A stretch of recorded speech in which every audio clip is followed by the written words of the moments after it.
নমস্কার। আমন ধান চাষের যে মরশুম সেই মরশুম কিন্তু এখন জোর কদমে শুরু হয়ে গেছে এবং কৃষি বিজ্ঞান বলে থাকে যে আমন ধান আমরা যদি আষাঢ় মাসের 15 তারিখ থেকে শ্রাবণ মাসের 15 তারিখ পর্যন্ত রোপণ করতে পারি তাহলে সবচেয়ে ভালো হয়। তো আমি মনে করি আষাঢ় মাসের 25 তারিখ থেকে শ্রাবণ মাসের 10 তারিখ পর্যন্ত ধান রোপণের গোল্ডেন পিরিয়ড। এই সময় যদি আপনারা আমন ধান রোপণ করতে পারেন তাহলে ভালো ফলন নিশ্চিত করা যায়। তো এই যখনই আমন ধান রোপণের গল্প আসবে তখনই কি হবে যে সার ব্যবস্থাপনা আমরা কি রকম ভাবে করব।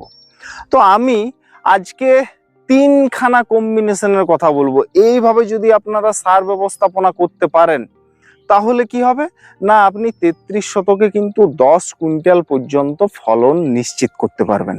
তো সেক্ষেত্রে আপনাকে কিন্তু সঠিক ধানের ভ্যারাইটিও চাষ করতে হবে।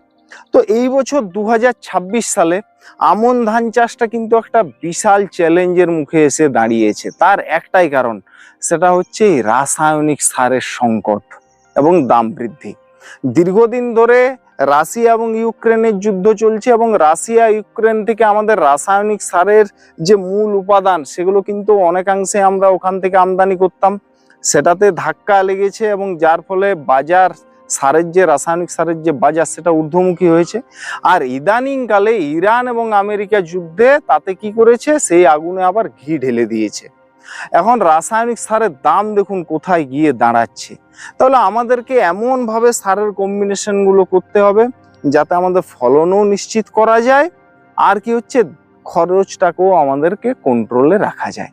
তো এই 10 কুইন্টালের নিচে যদি আপনি ফলন পান তাহলে কিন্তু ধান চাষে লাভ করতে পারবেন না।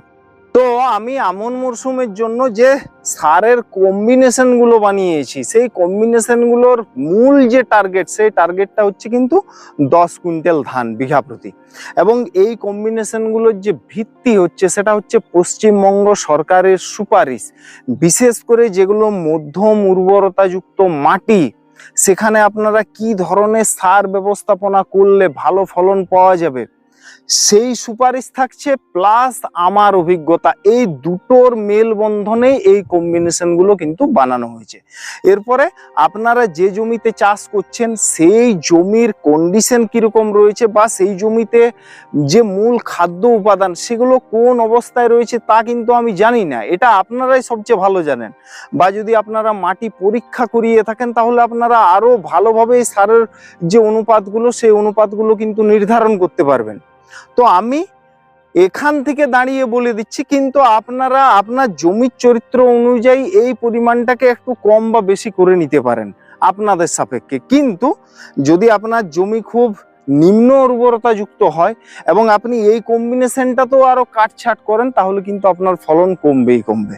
তো তাহলে সেইভাবে আপনারা আপনাদের নিজেদের লাভ লস বুঝে শুনে এগোবেন। আমি এই কম্বিনেশন বলে দিচ্ছি মানে এটাই ফাইনাল, এটাও কিন্তু নয়, ঠিক আছে? আপনারা বুঝে শুনে আমার এই ভিডিওর হেল্প নিয়ে আপনারা যদি এগিয়ে যেতে পারেন সেই কামনাটাই রাখছি, ঠিক আছে? তাহলে চলুন এইভাবে এগিয়ে যাওয়া যাক। আর অনুরোধ করব যারা এখনো আমার এই চ্যানেলটিকে সাবস্ক্রাইব করেননি চ্যানেলটিকে সাবস্ক্রাইব করুন, ভিডিওগুলো দেখুন এবং ভিডিওগুলো প্রচুর সংখ্যক মানুষের মধ্যে ছড়িয়ে দিতে থাকুন। তো আমি তো এখানে তিনখানা সারের কম্বিনেশন নিয়ে আলোচনা করতে চলেছি। তো প্রত্যেকটা কম্বিনেশনের খরচ কিন্তু বিঘা প্রতি 1100 থেকে 1200 টাকা পর্যন্ত রয়েছে এবং এখানে জৈব সারও রয়েছে, রাসায়নিক সারও রয়েছে। তো এই বছরের যা পরিস্থিতি, আন্তর্জাতিক যা পরিস্থিতি, তার সাপেক্ষে বলবো যে আপনারা এই বছর ধান চাষে জৈব সার বেশি পরিমাণে প্রয়োগ করার চেষ্টা করুন। সেটা 1 বছরের পুরনো পচানো গোবর সার হতে পারে অথবা সরিষার খোল হতে পারে, বাদাম খোল হতে পারে। এই খোলগুলো এই বছর আপনারা বেশি পরিমাণে প্রয়োগ করার চেষ্টা করুন। আর বলবো এই বছর যদি পারেন তো একটু সুগন্ধি ধানের চাষটাকে বাড়ান, কারণ সুগন্ধি ধান চাষে রাসায়নিক সারের কিন্তু খরচটা অনেক কম হয়, অনেক কম পরিমাণে প্রয়োজন হয়। আর সুগন্ধি ধানের বাজার দরও ভালো রয়েছে, তাহলে ওটাকেও আপনারা এই বছর একটু বাড়াতে পারেন, তাতে আপনাদেরই সুবিধা হবে। আর রাসায়নিক সারের ব্যাপার তো বুঝছেন, যখনই দাম ঊর্ধ্বমুখী হবে একটা সংকট তৈরি হবে তখন কিন্তু কালো বাজারিও মাথা চাড়া দেবে। তো আপনি হয়তো গাদা গাদা টাকা খরচা করবেন, 50 টাকা 55 টাকা কেজি দরে আপনি সারের দাম দেবেন, তারপরে সেটা সার নিয়ে আসবেন নাকি মাটি নিয়ে আসবেন এটা কিন্তু বলা মুশকিল। তো আমার প্রথম কম্বিনেশনে যে সমস্ত উপাদানগুলো থাকছে সেটা হচ্ছে সিঙ্গেল সুপার ফসফেট, পাশাপাশি থাকছে খোল, পাশাপাশি থাকছে পটাশ মানে লাল পটাশ, পাশাপাশি থাকছে সালফার এবং পাশাপাশি থাকছে সামুদ্রিক শৈবালের দানা। এবং এই উপাদানগুলো কেন বেছে নিয়েছি সেটাও একটু আপনারা জেনে নিন। তো আমার যে এই প্রথম কম্বিনেশনের যে মূল উপাদান সেটা হচ্ছে সিঙ্গেল সুপার ফসফেট, এবং এই সিঙ্গেল সুপার ফসফেট ধান চাষের জন্য অত্যন্ত একটা গুরুত্বপূর্ণ উপাদান। তো এই যে সিঙ্গেল সুপার ফসফেট এর মধ্যে রয়েছে 16% ফসফরাস, এবং ফসফরাস এই ধান চাষের জন্য অত্যন্ত গুরুত্বপূর্ণ। ফসফরাস কি করবে? ধান গাছের শেকড় ডেভেলপমেন্টে সাহায্য করবে, প্রচুর পরিমাণে পাশ কাঠি বাড়াতে সাহায্য করবে, গাছকে সুস্থ সবল শক্তপোক্ত রাখবে, এবং পরবর্তী সময়ে ধানের যে ফলন হবে বা যে শীষ আসবে সেই শীষকে পুষ্ট করবে এবং আপনার ধানকে ওজনদার করতে সাহায্য করবে। তো ধান একটা মোটামুটি ধরুন 90 থেকে 120 দিনের এইরকম এত একটা লম্বা সময়ের একটা ফসল। তো এই সময় যদি আপনারা সিঙ্গেল সুপার ফসফেট ব্যবহার করেন, এ কি করবে? আপনার গাছকে ধীরে ধীরে ধীরে ধীরে 90 দিন পর্যন্ত কিন্তু খাবারের সাপোর্টটা দিয়ে যাবে। পাশাপাশি সিঙ্গেল সুপার ফসফেটের মধ্যে কি আছে? 16% ফসফরাসের পাশাপাশি এর মধ্যে রয়েছে 11 থেকে 12% সালফার, এবং সালফারটা হচ্ছে ধান চাষের জন্য অত্যন্ত গুরুত্বপূর্ণ উপাদান। আর রয়েছে ক্যালসিয়াম। ক্যালসিয়ামও কি করবে না ধানকে আমাদের প্রতিকূল পরিবেশের সাথে লড়তে সাহায্য করবে, বিশেষ করে ধরুন ছত্রাকের বিরুদ্ধে লড়তে সাহায্য করবে, ব্যাকটেরিয়ার বিরুদ্ধে লড়তে সাহায্য করবে, রোগ প্রতিরোধ ক্ষমতা বাড়াবে, নতুন নতুন শাখা প্রশাখা বৃদ্ধিতে সাহায্য করবে। আর কি করবে? পরবর্তী সময়ে ওই যে যখন ফলন আসবে ফলকে কিন্তু পুষ্ট করবে, বীজকেও কিন্তু পুষ্ট করতে সাহায্য করবে, যার ফলে আপনারা ভালো ফলন নিশ্চিত করতে পারবেন। তাহলে এই কারণে আমরা সিঙ্গেল সুপার ফসফেটকে বেছে নিয়েছি। আর একটা কারণ আছে, অন্যান্য রাসায়নিক সারের তুলনায় এর দামটাও কম। আর আরেকটা হচ্ছে অ্যাডভান্টেজ, এই সারটা ডুপ্লিকেটের পরিমাণও কিন্তু তুলনামূলক অন্যান্য রাসায়নিক সারের থেকে কম, কারণ এটা আমাদের ভারতবর্ষে অ্যাভেলেবেল পাওয়া যায়, সেই কারণে এসএসপি কে বেছে নেওয়া। তো আমরা ভারতবর্ষের জন্য 33 শতকে 25 কেজি সিঙ্গেল সুপার ফসফেট ব্যবহার করব। বাংলাদেশে টিএসপি পাওয়া যায়, এবং টিএসপি তে যে ফসফরাসের পার্সেন্টেজ সেটা এসএসপি থেকে অনেক বেশি, প্রায় 46 থেকে 48% ওখানে রয়েছে ফসফরাসের পার্সেন্টেজ। তাহলে আপনারা টিএসপি ব্যবহার করবেন, আপনারা টিএসপিটা মাত্র 8 কেজি ব্যবহার করুন, ঠিক আছে। এর পাশাপাশি খোল, তো খোল আপনারা যদি ব্যবহার করেন ধান চাষের ক্ষেত্রে অনেকগুলো অ্যাডভান্টেজ পাওয়া যায়। কি পাওয়া যায়? এ ধানের হাইট সেরকম বাড়িয়ে দেয় না, কিন্তু পাশ কাঠি বাড়াতেও ব্যাপক পরিমাণে সাহায্য করে।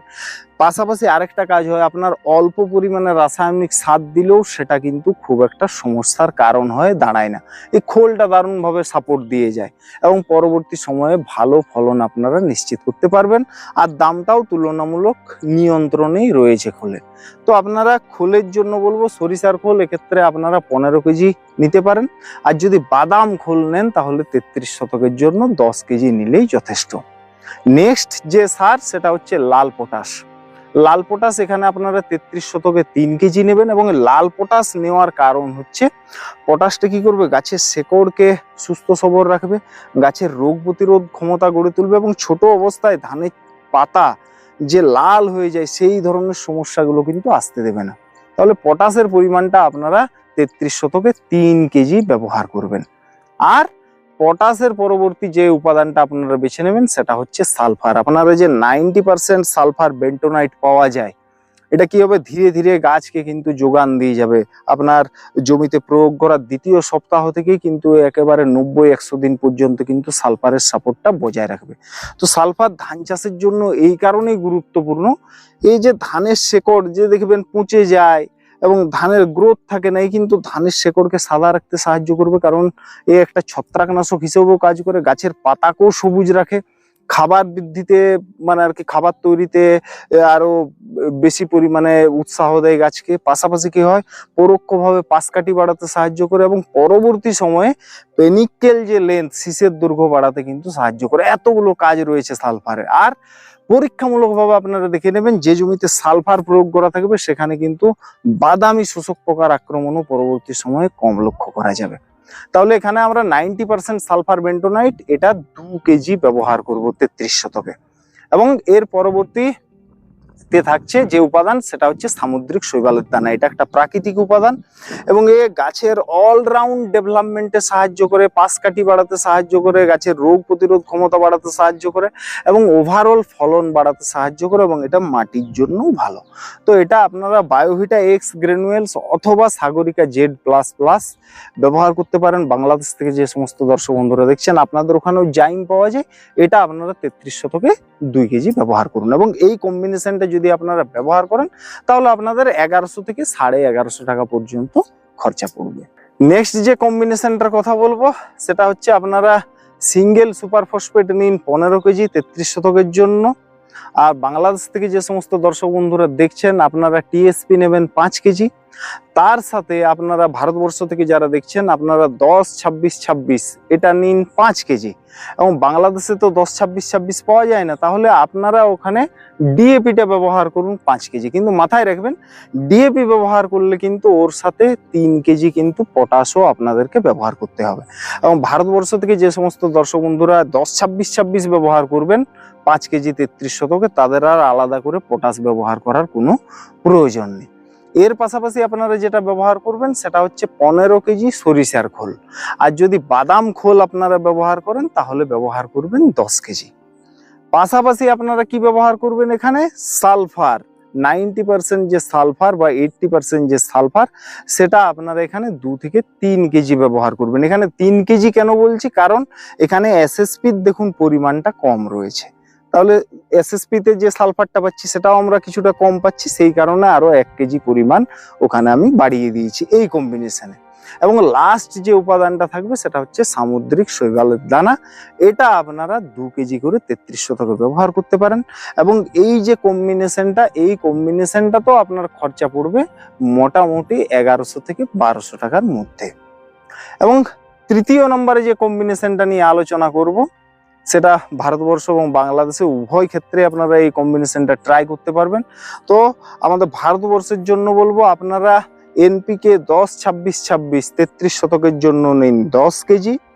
তার সাথে সরিষার খোল যদি হয় তাহলে ব্যবহার করুন 15 কেজি, বাদাম খোল হলে ব্যবহার করুন 10 কেজি এবং তার সাথে ধুরবি গোল্ড ব্যবহার করুন 33 শতকে 8 কেজি।